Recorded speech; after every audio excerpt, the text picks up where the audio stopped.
Welcome back to October Red. Liam, this is your time. Let me just pan round. Look at that headline in the card. Yeah. Davies versus Masoud. Talk to us about this. The long awaited, the to in and fro in, after fights, press conferences. Talk to us.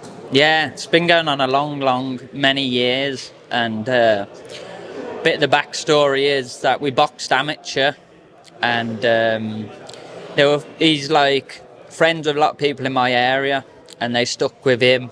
And obviously, they don't want me to succeed, so it's become a bit needle through that, realistically, which is quite sad. But yeah, we're here, main event, man. We fought amateur in Coventry in a social club. Now we're going to fight like main event on TNT Sports. Just shows I give him respect. Both come a long way, you know what I mean? So this is time for redemption for myself. All those years ago, and you look back to now, we always hear all the stuff about, oh yeah, that, you know, there was issues in amateurs, like this one is actually a fight, it wasn't sparring, but he had the better of you.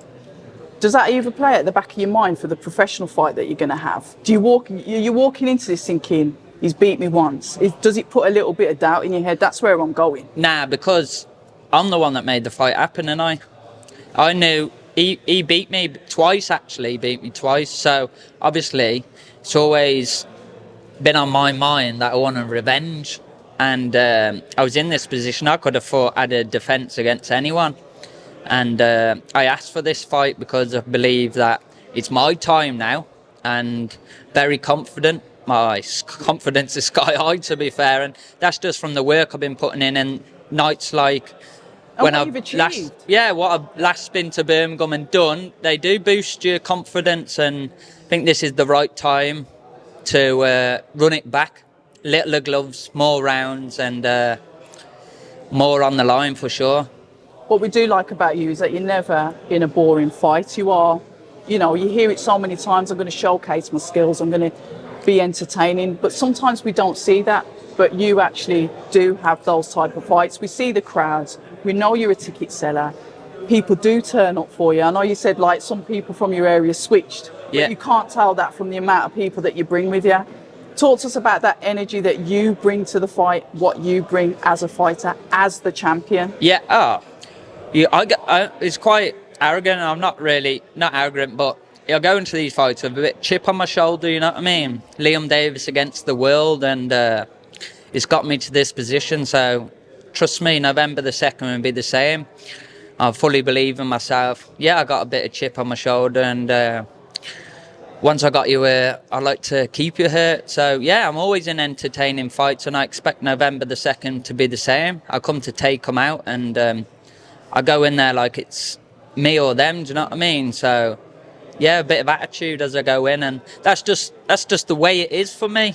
Out the ring, I'm the nicest guy ever, but when it comes to business, I put on my people's plate, or you putting on yours, I'm ready to go. It's interesting that you say that about having a chip on your shoulder, walking into the ring. I'm always interested in the psychology of fighters, what makes you tick. And I think that's the first time anyone's ever like openly admitted, like, you have this, it's me against the world. Yeah. Everyone is turned on me, and that fuels you. It's almost like you're fueled by the negativity, or you create these thoughts in your mind to make sure you get that job done. That's it, yeah.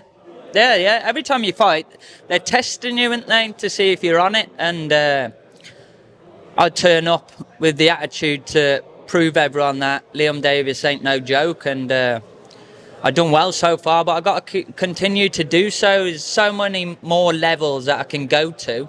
And I went to the show at Wembley last week, and that's big time boxing, and stuff like that motivates me, because that's where I want to be. That's where I want to take this. And from the gravel up, man, started on the gravel, you know what I mean, with nothing. And then like today, all this is set up for me and my opponent. Is like, you have to pat yourself on the back a bit and be like, fair fucking play, because I come from here, do you know what I mean, and work my way up, but I'm not even at halfway yet. I still want more to do, and that's where the motivation and hunger comes from, desire to keep pushing and take as much from the sport as I can. I've done it all my life, it's all I ever known, so I want to look back and have a smile on my face. When you say that you've got that hunger, I get it now. You're a champion, so you're a target. You become Yeah. a target. Yeah. So you're gonna have those people that are hungry because they want your spot. They want it. They want that belt handed to them. Because me as a person, if I was a fighter, the worst thing ever, the gut wrenching feeling that I'd have is seeing that person take my belt. Yeah. So what is it that drives you to make sure that you stay on top? Errol Johnson, yeah, one of the best in the game. I'll never ever forget this. I won my British title, my first big title in Telford, and I remember going in the back, and you do whatever. And Errol pulled me to the side. We got a good relationship. And I never get the words he said to me. He said, "You know how hungry you was for this title? I'd do anything to get it." He said, "That's how hungry they're going to come after you now." And that's always stuck in my head from that night. And I train like a challenger because I know you can be here and it can go very quick. So I'm trying to be humble, a kind person, and savage on the night to make sure no one ever takes nothing from me. Very, very sound advice. But we've got to talk. You've just touched on it there. Wembley, unfortunately, Tyler Denny, your teammate, stablemate, as it were. I've seen you two train together. Unbreakable bonds, the Yeah. banter, the arguing, everything. It's all fun and games. How was it for you to watch that fight? Yeah, hard for me. I would say we're more than gym mates. We're good friends, you know what I mean? It was hard and something I don't really want to talk too much on, so I ain't got really much to say. It's happened now, and Tyrone, I call him. Tyrone, I call him. You know, Snatch, the getaway driver. Right, okay. Yeah, the getaway driver. So the Guy Ritchie theme continues then? Yeah. I think it's Guy Ritchie that done Snatch Is as it? well, I think. Okay, so, think. but yeah, he's going to come back. Look, he's done well to get there. It's a kick in the teeth for him and for me as a friend. I'm gutted, but it's one of them. You have to move on. It's boxing, innit?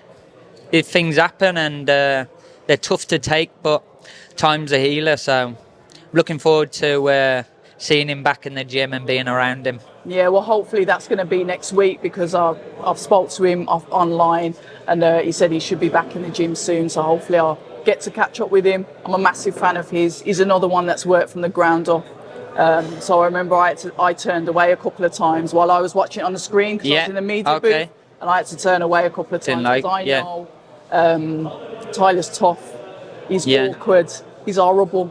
So yeah, it was a tough watch for some of the fans as well. But absolute credit to your teammate with Queensbury, Hamza Shiraz, put on a really good performance. I think he'll be a multi-weight world champion, and that I knew he was good. Last Saturday showed me how good he really is. So good luck to him. Main event, I've got to talk to you about Anthony Joshua versus Daniel Dubois. Come on. Did you see my interview before the fight? No. I said Daniel Dubois in 6 rounds. Get off. Nah, I did. And how'd you work that out? I just think Daniel Dubois' momentum, you see. Joshua's unbelievable as well, and I would never say anything bad about Joshua. But for me, Dubois just fought Miller, Hergovic, where Joshua beat Ngannou and Wallin. And Hellenius. And to me, it was totally different fights. And Daniel's young, strong, and he seems like he's become a man now. He's ready to go the big boys, isn't he? So, yeah, I'm happy for him. Joshua's, like say, done amazing things in the sport, but sometimes it just comes, doesn't it? It's time for a new king, and I think Dubois is that new king of the heavyweight boxing. If they have a rematch, how do you see that going, Liam? I believe that Dubois could win again, but I believe Joshua could. But if I had to pick, I'd go Dubois again for sure. If someone comes at you aggressive like that from the first round, how are you dealing with that aggression? Low blows and headbutts. Nah. Any means necessary. Nah, it's keeping calm, innit? And just being comfortable. I prefer that people that come, to be fair. Yeah, I'm a good thinker. And sometimes you can chase the fight. It can be awkward, you know what I mean? You try too hard. Yeah, so It's one of them. Heavyweight boxing. You say you could go next time. Joshua could do him in a round. It's one of them. That's why everyone tunes in, because no one ever really knows, do they? No one ever really knows. Listen, but something we do know is that you are the main event. So congratulations Yeah, on all thank your you. hard work over the years that we don't see to become a headline in a card in Birmingham. So congratulations for that. Thank you.